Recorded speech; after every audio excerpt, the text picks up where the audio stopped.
semua orang yang dia lewati itu seperti menatap, tapi tidak banyak yang bicara. Baik perawat yang berpapasan dengannya di bangsal tidak mengeluarkan suara sedikit pun. Sebelum tonton videonya, jangan lupa subscribe, like, comment, and share. Makasih. Let's the story begins.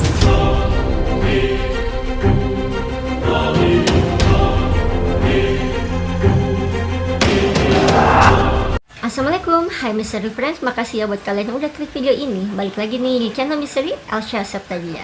Aku minta maaf sebelumnya kalau agak berisik karena memang di luar ini lagi hujan besar.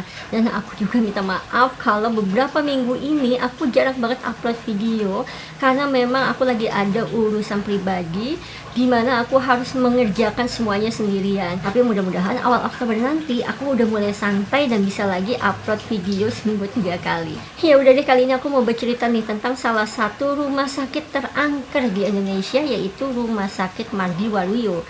Di mana Rumah Sakit Mardi Waluyo ini adalah peninggalan Belanda yang berdiri di tahun 1942. Ya seperti kalian tahu, gak cuma rumah sakit yang terbengkalai aja yang pastinya berhantu, tapi rumah sakit yang masih beroperasi aja ada aja kejadian-kejadian yang gak masuk akal dan menjadi sebuah cerita misteri. Oke, aku gak akan basa-basi, kita langsung aja ke ceritanya. Let's start the story. Hampir semua warga Blitar ini mengetahui kalau memang Rumah Sakit Mardi Waluyo ini menyimpan banyak cerita misteri. Rumah Sakit Mardi Waluyo ini berdiri di zaman Belanda pada tahun 1942 di Jalan Dr. Sutomo. Ketika awal berdiri, rumah sakit ini tuh sebenarnya hanya melayani orang-orang yang memang sangat mendesak membutuhkan operasi.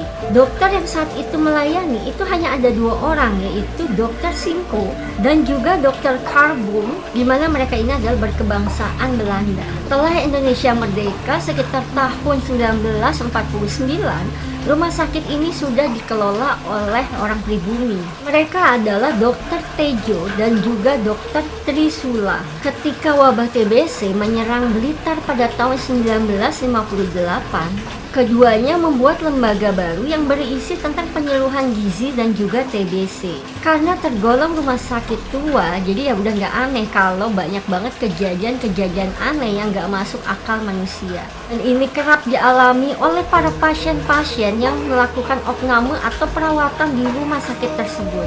Di area rumah sakit ini banyak banget gangguan-gangguan yang terjadi pada pasien-pasiennya. Ada di antara mereka yang pernah ditampakkan oleh sosok makhluk astral. Ada juga ketika mereka sedang melewati lorong di rumah sakit itu, mereka itu ada yang merasa seperti sedang diawasi, dan ada juga di mana mereka mendengar suara-suara yang sebenarnya fisiknya ini tidak terlihat. Seperti yang diketahui kalau bekas rumah sakit ini sudah lama ditinggalkan dan terbengkalai selama 10 tahun.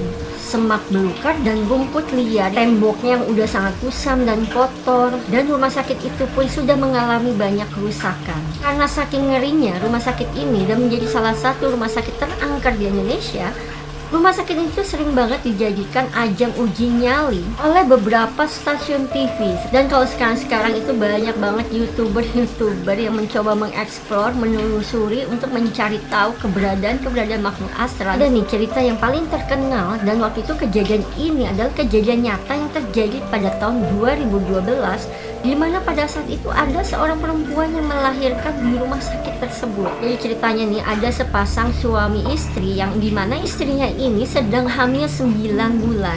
Jadi sudah hampir melahirkan. Namanya juga ibu-ibu lagi hamil, pasti ada aja ngidamnya atau dia pengen makan sesuatu. Nah kebetulan nih pada saat itu sekitar jam 10 malam, pasangan suami istri ini lagi jalan-jalan keluar rumah untuk mencari makan. Saat suaminya lagi beli nasi goreng dan saat itu istrinya itu lagi menunggu. Tiba-tiba aja sang istri ini merasa sakit perutnya, seperti sakit yang ingin melahirkan. Ketika rasa sakit itu terus berlangsung dan berulang-ulang terjadi, akhirnya ya ini benar-benar sadar kalau dia ini kontraksi karena ingin melahirkan. Saat itu suami ini menyarankan bahwa ya udah deh mendingan pulang aja, nanti kalau di rumah tinggal manggil bidan.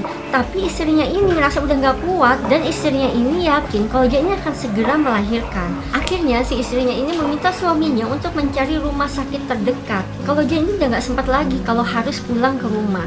Akhirnya saat itu juga suaminya tuh bawalah istrinya ini untuk mencari rumah sakit yang terdekat. Dan mereka tuh jalan terus hingga akhirnya mereka berhenti di rumah sakit Margi Waluyo yang pada saat itu waktu sudah menunjukkan tengah malam. Cerita gitu merinding sendiri ya. Sebenarnya rumah sakit Margi Waluyo ini sudah terbengkalai 2 tahun yang lalu dan rumah sakit itu sudah kosong. Tapi anehnya pasangan suami istri itu melihat kalau rumah sakit Margi Waluyo ini seperti layaknya rumah sakit lainnya yang masih beroperasi normal. Dimana kata mereka ini mereka disambut oleh satpam yang berada di pos jaga. Mereka juga melihat orang-orang yang berlalu lalang yang beraktivitas seperti biasa di area rumah sakit itu. Saat di ruang resepsionis, mereka ini disambut oleh salah satu perawat yang dia ini tidak banyak bicara, hanya diam, tapi perawat ini langsung menunjukkan arah ke ruang operasi. Dan akhirnya mereka berdua ini ngikut aja sama si perawat itu. Pada saat masuk ruang operasi, mereka ini disambut oleh salah seorang dokter bedah dan juga ditemani oleh 4 orang perawat. Dan langsung aja saat itu si perawat dan dokter ini tanpa banyak bicara, mereka ini hanya menuntun si istrinya ini untuk siap-siap melakukan persalinan. Terbedah itu dengan 4 orang perawat yang menemaninya membantu persalinan dari si istrinya ini hingga melahirkan seorang bayi dalam keadaan yang selamat. Kalau menurut keterangan dari seorang indigo yang bernama Om Hao dari channel Kisah Tanah Jawa mengenai rumah sakit Margi Waluyo, Om Hao ini menjelaskan kalau memang sebenarnya terjadi sebuah tindakan operasi untuk membantu persalinan perempuan tersebut. Yang mungkin menurut Om Hao ini adalah membantu persalinan secara mistis. Memang pada saat itu kejadiannya adalah si dokter bedah ini sudah menggunakan pakaian lengkap bedah dan juga menggunakan masker. Begitu juga dengan perawat-perawat lainnya. Sosok dokter bedah yang membantu persalinan itu dan dia juga merupakan petinggi di rumah sakit tersebut bernama Dr. Frederick. Jadi sebenarnya yang membantu persalinan istrinya ini adalah Dr. Frederick yang dia ini hidup di masa lampau. Saat sang bayi ini sudah lahir dengan selamat, karena suaminya ini exciting dan senang karena istrinya ini sudah melahirkan seorang bayi, akhirnya suaminya ini menghubungi keluarganya. Saat itu juga suaminya ini minta izin sama istrinya kalau dia ini ingin pulang karena untuk mempersiapkan pakaian-pakaian bayi dan juga pakaian istrinya, karena kan memang lahirinnya ini mendadak, jadi mereka kan nggak bawa apa-apa. Suami ini mau pulang untuk mempersiapkan perlengkapan-perlengkapan bayi dan juga pakaian istrinya.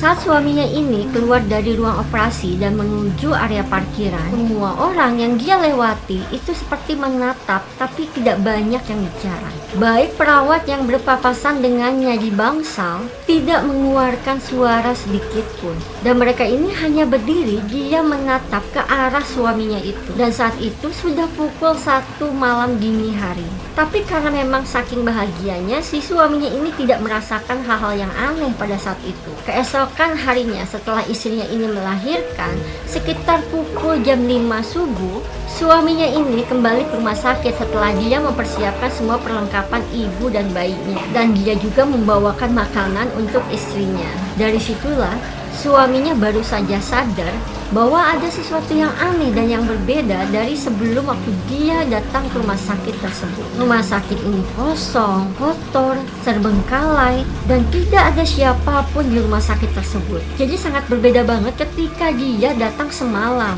Akhirnya nih ketika suaminya baru ngeh dan dia sadar, akhirnya dia takut dan panik. Dan dia berusaha mencari istrinya. Karena panik si suaminya ini keliling lari buru-buru, dia mencari keberadaan istrinya. Dan dia mencari ke seluruh ruang di rumah sakit. Tapi dia nggak nemuin istri dan anaknya ini. Padahal dia udah keliling-keliling rumah sakit itu. Tapi ada satu tempat yang belum dia kunjungi, yaitu kamar jenazah. Dia mencoba untuk memberanikan diri untuk mendekati ruang kamar jenazah. Begitu mendekati ruang kamar jenazah, sang suami saat itu mendengar tangisan bayi. Lalu suaminya berteriak-teriak memanggil nama istrinya. Saat dibuka kamar ruang jenazah itu, betul aja dia menemukan sang istri dan anaknya itu yang sedang terbaring di atas meja autopsi. Dan saat itu istrinya sedang menggendong bayinya. Karena shock mengetahui kalau istrinya dan anaknya itu ternyata berada di ruang kamar jenazah dan menyadari kalau memang mereka berada di rumah sakit yang sudah kosong dan terbengkalai, suami pun itu langsung kayak pengen kabur, pengen buru-buru membawa istri dan anaknya pergi dari rumah sakit tersebut. Tapi saat itu suaminya belum bercerita apapun kepada istrinya. Akhirnya suaminya membawa istri dan anaknya itu pulang. Tapi herannya secara medis, baik si ibu maupun si sang bayi ini dalam keadaan sehat, baik dan normal. Jadi nih kisah mistis ini tuh sebenarnya kisah yang memang susah banget untuk bisa kita terima dengan nalar manusia, dengan akal kita. Tapi ini benar-benar kejadian nyata yang pernah terjadi di rumah sakit Margiwaluyo. Namun nih secara ilmiahnya Om Hao ini menjelaskan di channelnya Raditya Dika bahwa hal itu mungkin saja terjadi karena adanya residual energi, yakni proses alam yang merekam peristiwa yang pernah terjadi, dimana pada akhirnya para makhluk-makhluk gaib yang dulunya adalah seorang dokter, perawat, atau orang-orang yang ada di rumah sakit itu seperti mengulang sebuah peristiwa di mana mereka ini melakukan kegiatan-kegiatan yang sama. Dan ia juga menjelaskan kalau memang kamar jenazah di rumah sakit tersebut memang tempat pusatnya para makhluk-makhluk halus. Beberapa makhluk halus yang berada di kamar jenazah itu yang dilihat oleh Om Hao ini, ada beberapa poci, ada beberapa kuntilanak yang berlidah panjang. Serem banget. Cerita kayak gini tuh jadi kebayang sendiri. Pada tanggal 1 Juni 2010, jadi berarti kejadian yang mistis yang terjadi oleh sepasang suami istri ini setelah 2 tahun rumah sakit itu sebenarnya sudah tidak beroperasi. Jadi pada tanggal 1 Juni 2010, seluruh pelayanan rumah sakit tersebut sudah pindah ke rumah sakit baru di Jalan Kalimantan. Itu dia tadi kejadian nyata yang menyeramkan dan aneh tapi benar-benar terjadi. Salah satu rumah sakit terangker di Indonesia yaitu Rumah Sakit Margiwaluyo. So buat kalian yang suka sama video ini, jangan lupa ya di like, komen, dan share. Dan jangan lupa juga di klik subscribe-nya. Maaf ya kalau ada salah dan kurang dari aku. Makasih buat kalian yang udah nonton video ini. Tonton juga video-video lainnya di channel aku. Sampai ketemu lagi di video-video misteri berikutnya. Bye.